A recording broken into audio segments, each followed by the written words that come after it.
Good morning.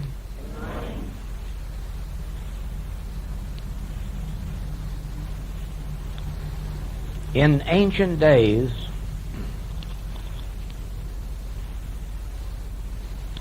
truth was never given to the masses, to the public. Going back into the very first place where religion appeared on the face of the earth, that was India, there sprung up a system of ashramas, temples, which we call convents for women or monasteries for men.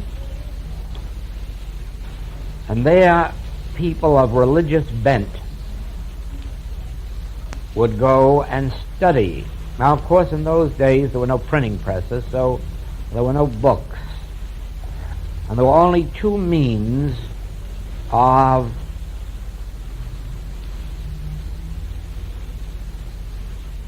teaching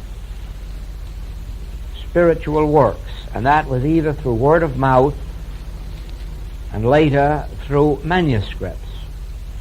Before the days of manuscripts, there was some carvings on stone, but you can imagine how little that would be, because you know how little could be carved on stone in the way of a message. But there are still stones in existence with spiritual messages carved on them. But a wider spread of religious teaching came when manuscripts came into being, and a group of people grew up called scribes who could write. Now, in those days, you must remember that it was very rare to find a person who could write or read. And one reason for that, aside from the fact that there were no schools in those days, was the fact that there was also no alphabet. The alphabet was only discovered or brought into existence around 550 B.C. It came into existence simultaneously in the Holy Lands in the Hebrew alphabet, and in India in the Sanskrit alphabet. But that is the beginning of alphabets. And of course, with alphabets, writing became an easier thing. Before that time, Hebrew manuscripts had no vowels and no punctuation. And so each scholar took his manuscript and put in the vowels according to his own understanding, and of course he also punctuated it according to the meaning that he got from it, which may not have been the original meaning. Mr. Lamsa shows what complications can arise in an experience of that kind when he reinterprets the passage in Scripture about a camel going through the eye of a needle, or not being able to go through the eye of a needle, and he points out that in translating originally they forgot two dots over one letter. If those two dots had been there, the word would have been a rope, as impossible as for a rope to go through the eye of a needle. But without those two dots, the word rope is camel. And so it is, you can imagine, if you will take some words and change vowels in them, you'll soon find you have different meanings in your writing. At any rate, before 500 B.C., all teaching was through word of mouth with the aid of some few manuscripts. And these manuscripts were written by scribes, and then copies made and sent to other convents or monasteries. And there were very few convents then, it was mostly monasteries. Religion was not considered to be for women in those days. As a matter of fact, it was not even during the Master's time was it considered right for women to be in religion. Religion was strictly a man's business, and there was a great deal of resentment during the Master's time when women were allowed to be somewhere near the party. And you'll find in Paul's writings that he heartily disapproves of women in religion. And it's very clear where they belong. Of course, that's been reversed. You go from one extreme to the other. And today, religion is a woman's game, and man hardly belongs. Well, man belongs in the counting house now, providing the religion. Well, even as truth began to penetrate the consciousness of these religious people, they found it very difficult to impart to the ordinary attendant, let's call them church attendants, because these attendants, as it proved, were more interested in what they could get from religion than in religion itself. They were more interested in what God could do for them than they were in merely God. And so it became the natural thing for people to, the religious people, to withhold what they knew and merely discuss it among themselves in the monasteries. And then, of course, as a person, usually a young man, found himself to be of religious or spiritual bent, he gave up the ordinary ways of life or business of life, went into the religious work, became a rabbi or priest or worker in the temple, and of course received impartations of truth. But this was always by degrees. Never was anyone told the real truth, let us say, in the first or second or third year of their study. They were led up to it gradually. That's why they had titles like initiate and disciple and,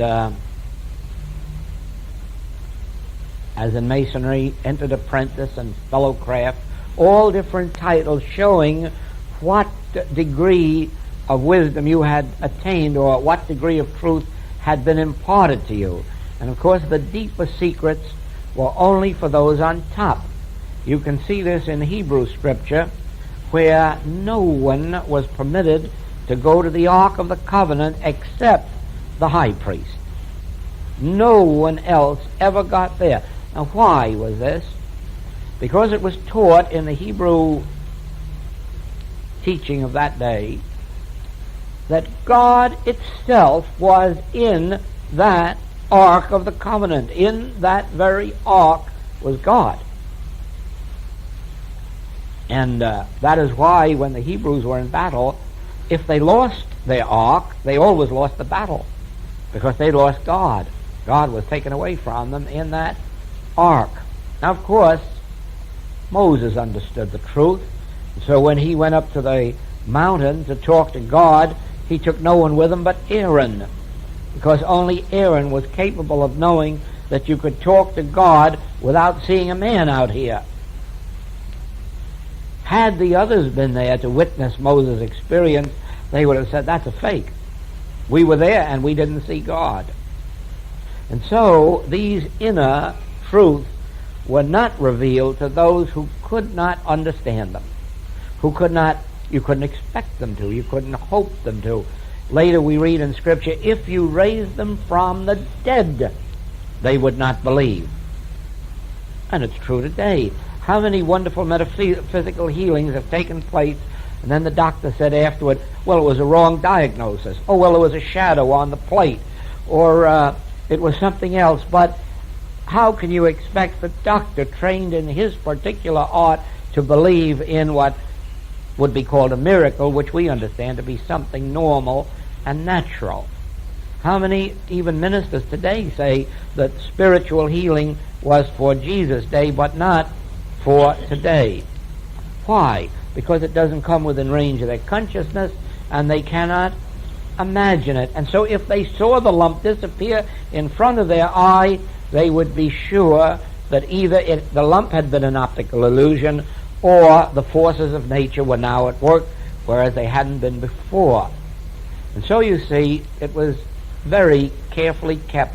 These spiritual secrets were very carefully kept.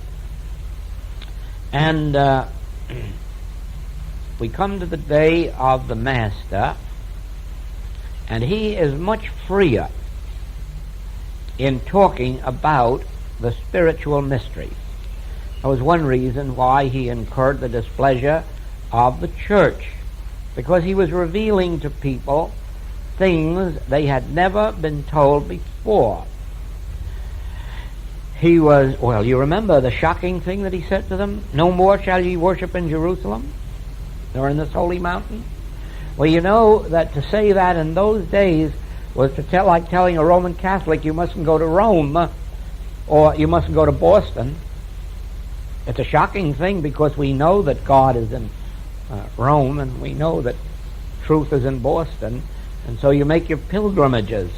And in the East, of course, the pilgrimage was to Mecca. You had to go to Mecca. Well, now, here is the great Master saying, no more shall you worship in this holy mountain, nor yet in Jerusalem, but in spirit and in truth. Now, where is spirit and where is truth? How are you going to localize those? Where are you going to find them? It's like saying, and he hangeth the world on nothing. That isn't explaining a thing to the human mind, nor is it explaining how you can worship God when you have no place to go to worship him, and you have no ceremony or rite or creed, because you mustn't go to Jerusalem, nor to the holy mountain, but in spirit and in truth. Now, if that passage alone were understood, religion would be lifted up to its very highest peak. If only that one passage were understood, that we are to worship God in spirit and in truth, why would this lift us to the absolute top of religious understanding? Because you'd have to say to yourself, all right, where is spirit and where is truth? And how do you worship in spirit and how do you worship in truth? And you'd soon find no one could tell you. And that would drive you back to yourself. And then you'd find that you couldn't look in books and find it, and you couldn't hear it in sermons, and so you'd begin asking questions of yourself. You'd be turning within and saying, how do I worship in spirit? How do I worship in truth? Where is this spirit and truth that I worship in? How is it accomplished? Do I go someplace? No. He says you don't go anyplace. Well, you mean it's where I am. And you would begin introspection. You would begin what would develop into meditation. And then an answer would come from within your own being, and all of a sudden you'd find you were worshiping in spirit and in truth, and you'd know then that it could be done just as well in a hotel room that maybe last week was used for a cocktail room. Wouldn't make any difference. You still can worship in this hotel room, and if necessary, in the cocktail lounge upstairs. It makes no difference where you worship. It is that you are worshiping in spirit and in truth, not in a building, not in a room, but in a state of consciousness. Now, that was harmful in those days, just like at the beginning of World War II. The slogan of that day was, what can I do to help? Meaning, what can I individually do to help this war effort? And of course everybody had an answer. You could go to the war plant and work, or you could enlist, or you could join the Home Guards or Salvation Army and bake crullers, donuts. But in my meditation it came, I know what we can do. We can pray. We can pray without ceasing. We can pray wherever we are. It doesn't make any difference whether we go to the war plant or to war, or the Home Guards, or cooking crullers in the home. We can pray, and prayer is more effective than bullets. And so, I wrote an article, and but the subject wasn't through, so I wrote a second and a third and a fourth. I thought, that's an idea. That's wonderful. And I began to share that with my patients. I was then a practitioner. So the thought came, but why can't everybody pray? So I went down and met the editor of the Boston Herald, which is a Protestant newspaper and a Republican newspaper. And I showed the editor these articles and said, what do you think? And he looked and said, that's the first time I've seen a religion I could believe in. I said, I could go for that. He said, I can't go for church. I can't go for the things they teach. That I can go for, that I can pray wherever I am, and that my prayer is just as effective. Oh, yes, he said, how many can you turn out of these? Short ones every day. All right, I would like 5 every week as long as the war lasts. And this will really help people to get some consolation and to be a help, because I do think that if people were united in prayer, no matter what the form of prayer, something would happen. You come back Thursday morning and I will have a contract for you. And I came back Thursday morning and he had my manuscripts ready to hand back to me. And he said, I'm sorry, we can't have them. Why? Well, the directors, the board, says no, the Catholic Church doesn't approve. You say that you can pray outside of church, and they don't want that in the newspaper. And they never appeared. The only circulation they had was among my patients. Now, the Hebrew church had that same feeling. When the master said, you don't have to pray in Jerusalem. Well, you know, everyone went to Jerusalem every year and brought tithes with them. Oh, the take must have been good. It must have been as good as a Jack Dempsey prize fight. And here's this man saying that isn't necessary. Not only that, but he told them something else. God has no pleasure in those sacrifices. God has no pleasure in killing of animals and sacrifices and birds. He threw the money changers out of the temple. You see, the highest spiritual truth was known to those inside. What Jesus was teaching was not unknown to Hebrew rabbis. But it wasn't good for the people. Well, for many, many years, it puzzled me about this attitude, because I am not one of those who believe that church people, I mean by that the ministers and hierarchy and so forth, are actually all materialists and in it for money. I do believe that in every generation and in every religion there will be found some of a grossly material nature, and whose idea is how many seats can we fill at so much per seat. But I do not believe that that is the normal attitude of church people, of the ministry and the higher-ups in the church. And so I was puzzled as to why spiritual truth hasn't been made more available to all of the world. Now, you will find in religious literature that it is said to be careful of what truth you give people, because it can be dangerous. A little learning is a dangerous thing, and more especially applied to spiritual truth. I never could understand that, because how can a knowledge of God, no matter how little it would be, how could that be dangerous? But as these years have unfolded, I've caught a glimpse of what was meant by not being too quick to give the real, absolute spiritual truth to the masses. Lately, we've had one experience that bears this out. A profound spiritual truth is this: God never punishes. And you see, one of the first effects that it had on an unprepared thought was for a man to write a book that you can do all the sinning you want because God doesn't punish you. He doesn't even know about it.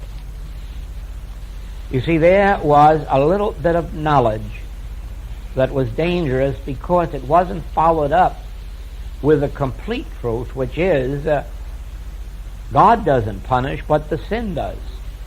The evil does. And most people, the moment they're released from a fear of God, all of a sudden stop worshiping God. Well, if God isn't going to punish me, why should I go to church? Nothing's going to happen anyhow. In other words, there is a wrong response when you only give a person a little bit of truth here and there and do not complete the entire picture. Now, when you hear that it isn't good to give the full spiritual truth to anyone, remember that there is this about it. It is true that there is no use presenting some little thing which may be complete truth to a person who yet has no background for assimilating it. For instance, supposing, as many of our metaphysical friends do, you have a friend or relative who has no metaphysical background, and they're sick, and you go to them and say, "Oh, it isn't real. What are you worried about?" You see what trouble you are causing to tell a person, no, it isn't real. Disease is not a reality. If it were a reality, it would have a law. If it had a law, it would be eternal. And then you could never get rid of it. Anything that's real is eternal. For instance, 2 times 2 is 4 is real. You see that? You can't destroy that. You can't change it. You can't do anything with it. You must accept it as it is. Or the law of like begetting like is real. You can't ever get pineapples from papaya seeds because there is a law of like begetting like. And that law is real. It's unchangeable, do you see? All right. If disease were real, it would be unchangeable. You couldn't ever get rid of it. You couldn't ever turn a fever into a chill. You couldn't ever turn a healthy person into a sick one or a sick one into a well one. If disease were real, it would have a law to maintain it and to sustain it. Now, if I say that to you, you can understand that because you have this surrounding teaching. In other words, you have it explained to you what we mean by reality. And so you're ready to agree. Well, of course, in that sense, then, disease, no matter what its appearance, and no matter how prevalent it seems, it can't be real, it can't be eternal, or it couldn't be cured. But think what you do to a person who has no knowledge of what you mean by real, and then say to them, when they're virtually dying of some disease, that it isn't real. All you do is bring out a reaction of opposition and resentment rather than helpfulness. Well, now, it is in this same way that the religious teaching grew up of punishments for failure to comply. It was only because, more especially in those early days, there was no way to convey to the mass mind that there is no God of punishment, but that your violation itself brings the punishment. And they say, well, I don't understand anything about that. As long as there's nothing up here that's going to punish me or know about it, I'll take my chances with it. Now, with the advent of printing presses and later radio, it was possible to prepare the human thought to come up and up and up, higher and higher, to where it can now perceive things. And I'll show you the difference even in the Roman Catholic Church, where a few weeks ago Bishop Sheehan made so bold as to tell 10 million listeners that there's no use of praying the prayer of petition, that it's not good prayer. At best it is secondary, but really it's not worthwhile. And he also told them that there is no use praying to God for material things. That when you pray, pray only for spiritual things. Now, can you imagine that being told to the masses 10 years ago or 20 years ago? No. No one would have understood what he meant by praying only for spiritual things or giving up the prayer of petition. What does a church person know except the prayer of petition? And here is a man of the church saying, now, when you go back into the Roman Catholic religion, you'll find a great miracle and mystery. Their real religious teaching is founded to a great extent on the revelations or writings of St. John of the Cross. And virtually everything that we know about meditation and contacting God is in those writings. And it is the textbooks for teaching in the Roman Catholic priesthood. Their books of St. John of the Cross is authoritative. They accept it as authority. And all these things that we know today about meditation and turning to the Father within are in those writings. Yet, how many of the Roman Catholics know that? Now, more who can remember what Bishop Sheehan said will commence to puzzle. What did he mean? Don't use the prayer of petition and don't pray for material things. We've always gone to God and the saints to get a house or to get a dress or to get a job or to get safety. Well, that is merely the beginning of a trend. You watch what will happen 10 years from now in their radio cast when their people begin to understand there is no use of praying to God for something, that is, using the prayer of petition. And so you see a profound spiritual truth will have been given to the masses that never before could have been given because there was no preparation for it leading up to it. Now, it is the same with the word God. In the Old Hebrew Testament you will find God said. Of course, that made it so. God said. Well, you know, God said that we shall not eat shellfish. God said we shall not eat meat of the pig.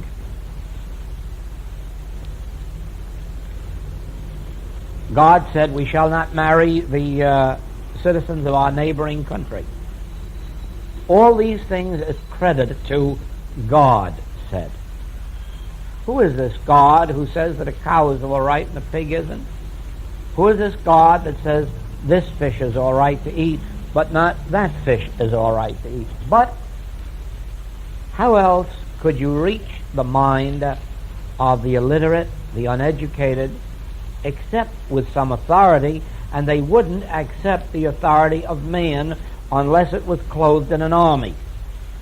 Yes, if Moses had had a police department, he could have enforced the law of not eating pig meat or the law of not eating shellfish.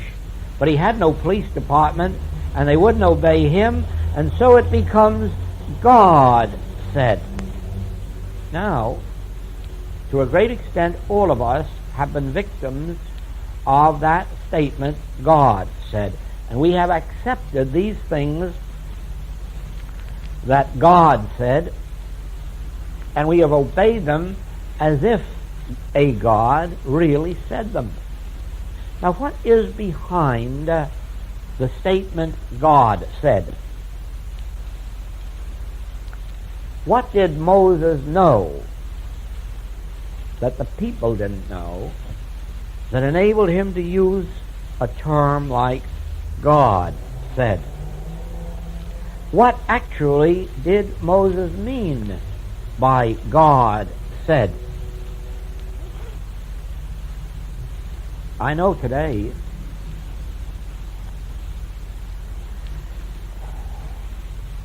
cosmic law says, do not try to grow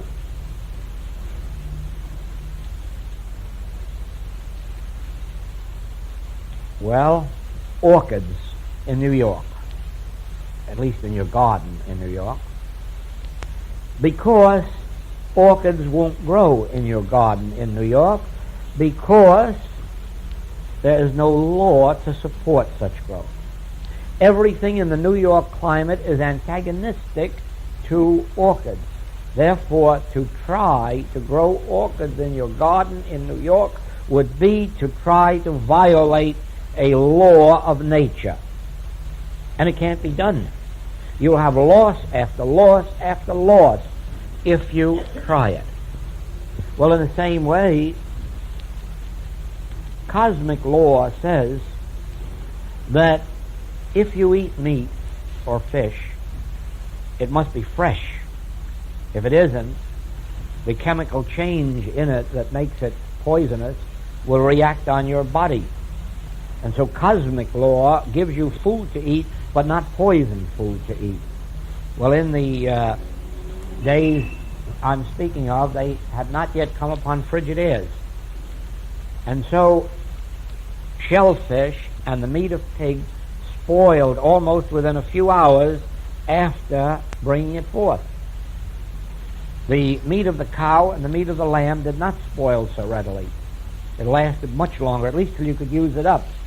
But you never could save over shellfish or the meat of a pig, even from one meal to the next, without it spoiling. And so cosmic law says if you are in a hot climate like that without refrigeration, do not eat this, because it will have a bad reaction upon you. Now, when you violate cosmic law and put poison into your system, you're not putting food into your system. You are in violation of food. And so the violation of that law must produce sickness. Now, God does not punish you by sending sickness because you eat shellfish in a hot climate, but cosmic law says you may eat food but not poison. Now, these are minor things leading up to the major subject. The truth about cosmic law is this: love is the fulfilling of all law. And so cosmic law is really love in action. Now, it is as poisonous to put hate, envy, jealousy, resentment into yourself as it is to put poisoned pig meat or shellfish into yourself. It is a violation of the same law, a cosmic law. The cosmic law is fulfilled through love. Now, I can say to you that so far as any God is concerned, go and sin all you want, because there isn't anyone keeping track of your sins who's going to do anything to you. But I'll tell you this: there may not be a God watching you, but there is a law. And the moment you violate the law, you are under condemnation. Now, nothing personal about it. It doesn't make no difference what country you're in or who the person is that you violate. What has to do is the law. Now, we want to analyze that very carefully, because our lives can only be spiritually led as we maintain ourselves in conformity with the cosmic law of love.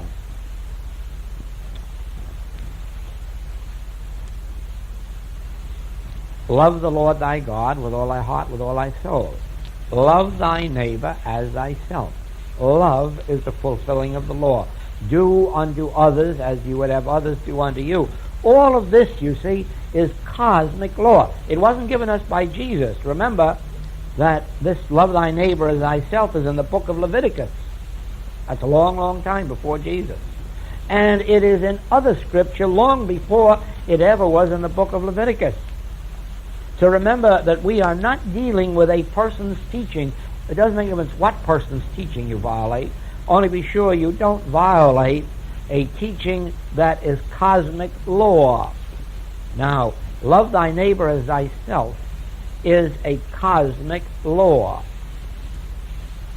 Love in its entirety is a cosmic law. The moment you violate love, you violate cosmic law, and you bring the action of condemnation upon yourself. Now, I'm going to illustrate this again with a simple thing, and that is the traffic law. The traffic law is something that most people are continuously fighting. If not physically, they're mentally fighting it. And why? When it is one of the greatest blessings that ever has come into modern American life. It ranks with great spiritual teachings, traffic law. Why? And now let's follow it and see. Here is a busy business street, and the law says 20 miles an hour. But the law also says that if you're going to make a right-hand turn, come the furthest over to the right-hand curb that you can get when you make it. But it says that if you make a left-hand turn, go to the center of the road where you have the full view of everything and make a left-hand turn from there. Don't cut over on the left and get in the way of oncoming traffic. Don't go over on the right and get in the way of that traffic. Go to the center of the road and make your turn. Now watch how wonderful this is, that if you continuously obey that, your car and yourself are always under such control, not only that you can't have an accident, but if somebody else is violating it, you have time and you have control really to get out of trouble without them coming at you. In other words, you cut down to the barest fraction the possibility of accident just by an obedience to the traffic law. Now, what happens when we violate it? Sometimes the cop comes and the judge. And then pretty soon we're mad at the cop and we're mad at the judge. And why? They didn't do a thing. We did. We violated the law. They were instruments carrying out the punishment which we brought upon ourselves. They had nothing to do with our punishment. They weren't interested in us. They were only interested in violations. When they saw violations, they were instruments of the law. Now, you watch how wonderful it is that as long as you keep in conformity with the traffic laws, that you practically reduce the danger of accident to an almost minimum, almost nothingness. Life is exactly the same. There is a law of life, and we call it cosmic law, but its nature is love. Now, as long as your actions conform to love, and not one standard of love, love at every level, mother and child love, and child and parent love, brother and sister love, and husband and wife love, and community love, and national love, and international love, as long as we are conforming to the law of love in our relationships, from ourselves up to our international world, we are under the grace of cosmic law, and nothing can in any wise come near your dwelling place, Tom. There can be all kinds of evil in the world, just like there can be all kinds of traffic cops on the road. They will not bother you while you are not in violation. And so there may be all kinds of punishment in the world, and all kinds of trouble in the world, it will not come nigh your dwelling place. That is why the Master gave us the Sermon on the Mount, to show us what cosmic law is. Now,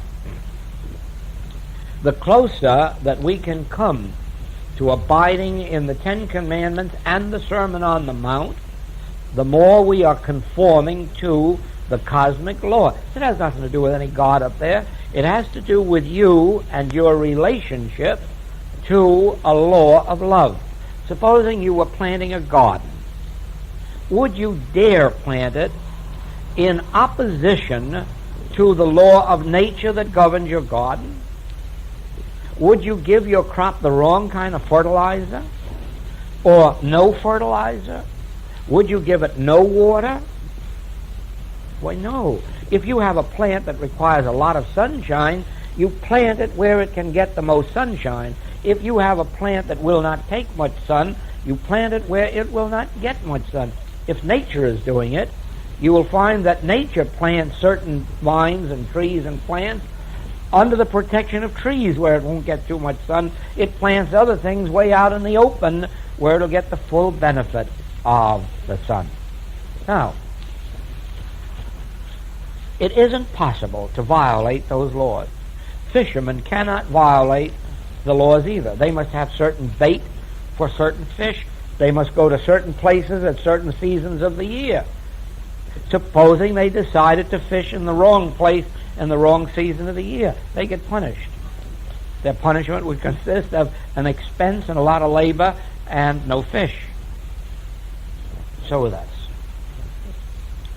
We do not have to be concerned with any God that is to reward us, nor any God that is to punish us. We have to be concerned with, ye shall know the truth, and the truth will make you free. What is the truth about cosmic law? What is the truth about love fulfilling the law? Now, as you study your Sermon on the Mount, as you study your Ten Commandments, as you study the teachings of the Master, you will find this, that life is indestructible. Life is immortal, self-sustaining, as long as you are under the grace of love. The moment you remove yourself from it, you bring about your own destruction. That is why the Hebrew Testament, if it were understood from the standpoint of spiritual law, cosmic law, would not sound as stupid as it sounds.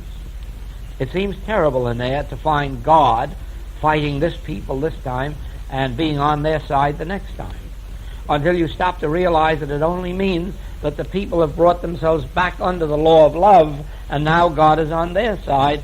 They violated the law of love, and now God is against them. When you translate the word God and take it out of the sky and out of the man with a beard and make it a cosmic law, you'll find that it is as loving, gentle, and kind as a traffic law. And there isn't anything nicer in the world than a good traffic law, because you can abide under it and be virtually assured of freedom from accident. You say, well, once in a while some drunk will get in your way and so forth and so on.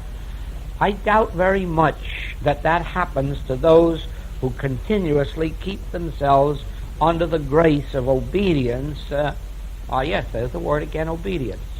All through Scripture you'll find the word obedience or obey. Now you see, it doesn't tell God what to do, it tells us what to do. Be in obedience. Obey.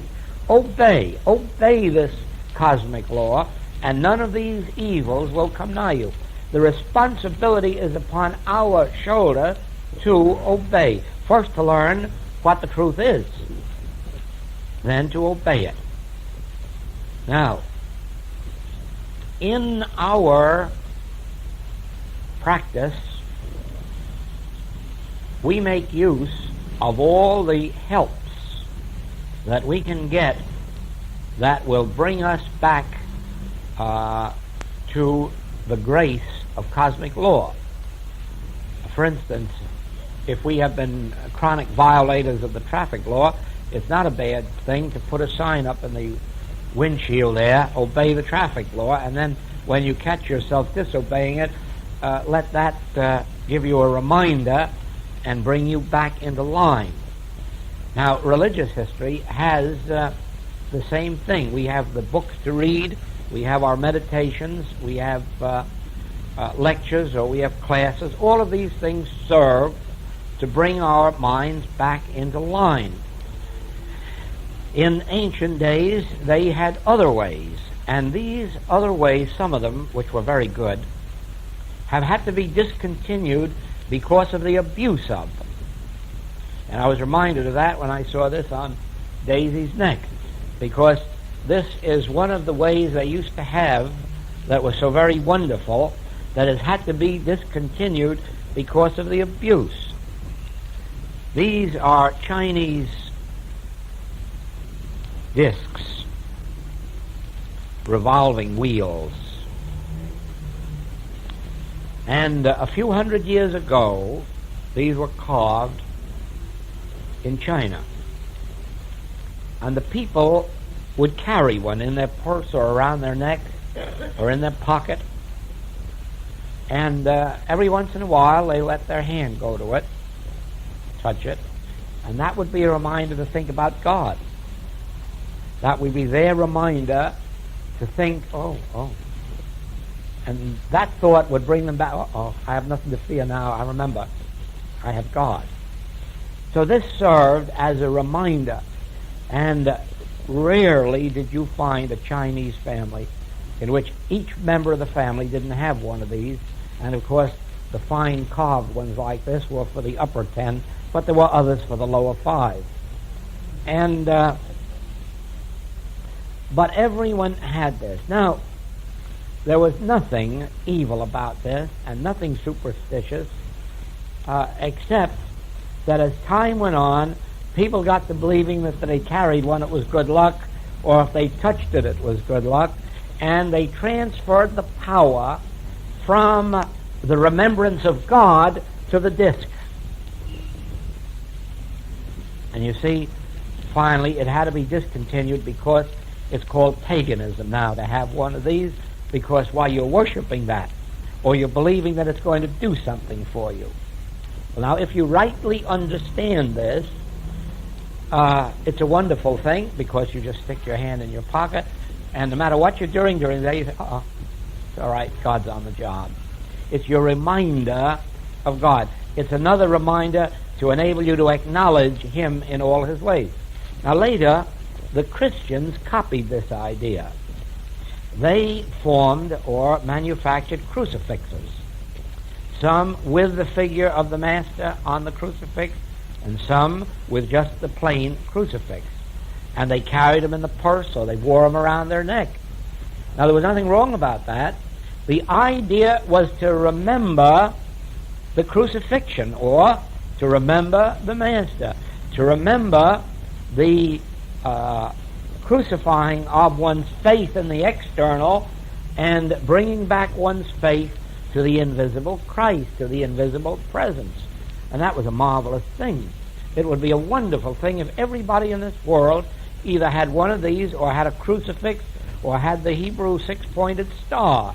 Anything that would serve as a reminder, God's on the field. But you see the danger. Ms. Eddy quotes the Catholic girl who says, I have lost my crucifix and I have nothing left but Christ. She was forlorn. Without the crucifix, she was lost. But now you see, the moment we transfer faith in God to our reminder, we are in trouble. In Japanese homes, they have these wonderful, many Japanese homes, they have these wonderful little figures of temples and altars and so forth with figures on them. Now, many people, the whites, the Howleys especially, look on that as a form of paganism because they think that they're worshiping that little temple or the little figurines that are in the temple. And there may be some superstitious enough to be doing just that. Just like there are Christians who are foolish enough to be worshiping a statue of Jesus Christ or Mother Mary or St. Anthony or something else, instead of seeing the symbology of it. Now therein comes the danger of giving a spiritual truth to people. Here is a wonderful spiritual truth.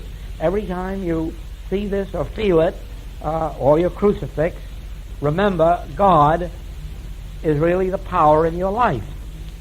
Yes, that's fine for you. But then one generation removed from you, and somebody says, I've got my mother's crucifix, and she always had good luck with it.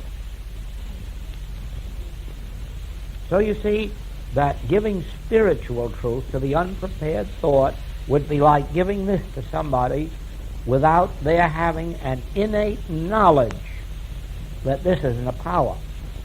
This isn't going to do anything for you, except if it serves to remind you in the midst of a busy day that God is. I had to stop this fellow over here. Don Blandy and I were at breakfast one morning, and out of that breakfast came a wonderful illumination, and it was on the word is. All of a sudden, that is lived as it had never lived for me before, and I'm sure it certainly hadn't for him. But from that moment on, it was so clear to us that is, and there's no use praying about it or trying to change anything or do. If it's true, it already is. Yes, but Mr. Blanding wanted to show me how deeply grateful he was, and so he went out and had a gold figure made for me with the words IS on it. Well, that was fine, because as far as I'm concerned, when I see it, I think of a jug of syrup that brought it forth into being. And I can smile and say, yes, it is syrup. I guess I won't pray to God about it. But you see, the danger was that Don thought it would be a good idea for some others, and he told them about it, and the first thing you know, they had charms with is on it. Now you see, that's bad. That's bad. You can't do that. You can't give them a half a truth. If you don't give them the whole story, and the danger is that if they have the whole story, they'll give an is to somebody else without the whole story, and again we'll be back in superstition. You see that? Now, so it is with everything. I have read with a great deal of interest and over a long period so as to really know what was in it, the Egyptian Book of the Dead and the Tibetan Book of the Dead. And if you would know, all these symbols that we worship today are back there with them. Every one of the symbols, the crucifix and all of them. And another interesting thing, I came across a manuscript one time that is dated more than 500 BC. And it has the story of an Egyptian named Jesu, who was called upon by a woman named Mary to raise from the dead her brother Lazarus. And she had another sister whose name was Martha. Well, there's nothing new under the sun. You see, there are cosmic laws, and the Chinese people bring the reminder of that cosmic law to you through this wheel. The Japanese bring this reminder of the presence of God in their little temples in the home. The Hindus bring this reminder of God to us by each home having a little corner with a table or a little whatnot on which is either a photograph or a statue of one of their saints.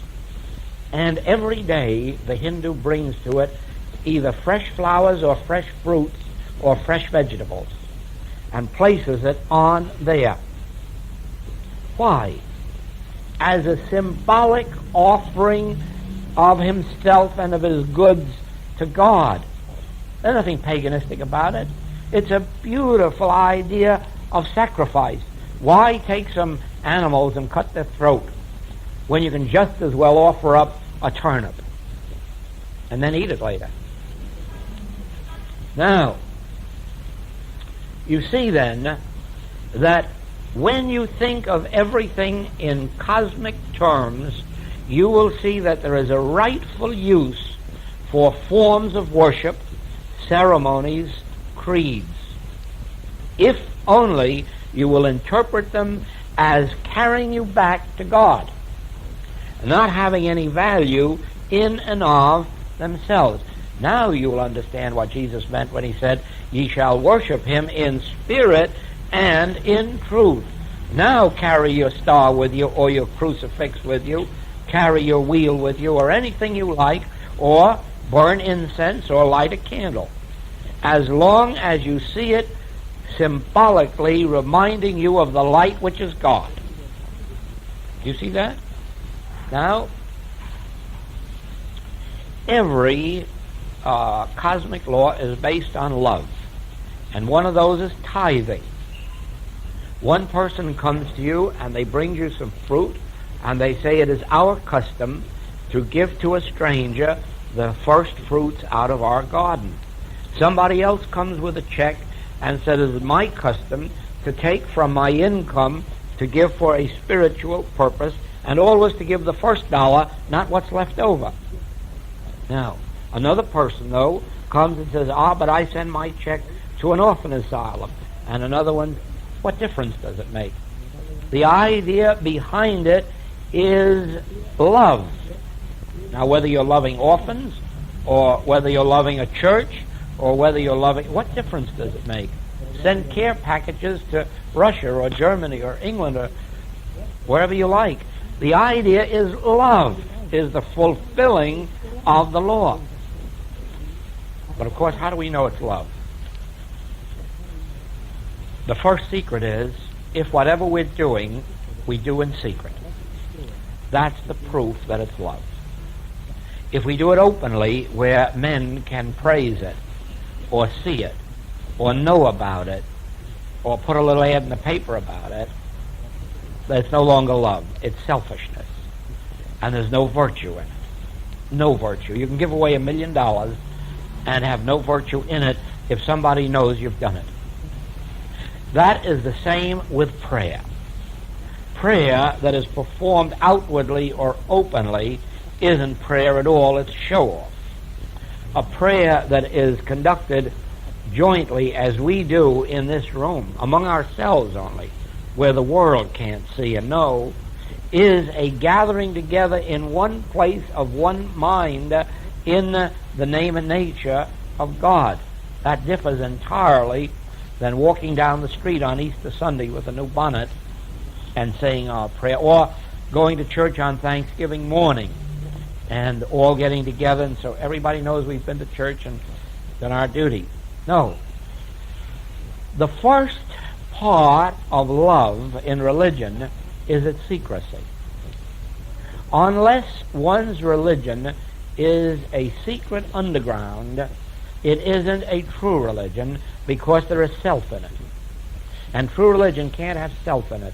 A cosmic thing has no personality any more than the law of like begetting like. You must remember that you cannot get pineapples from orchids, because there is a law of like begetting like. Now, there's nothing personal about it. That is a law. You can't get black from white or white from black, but when you mix white and black, you get a combination of white and black, because there is a law of like begetting like.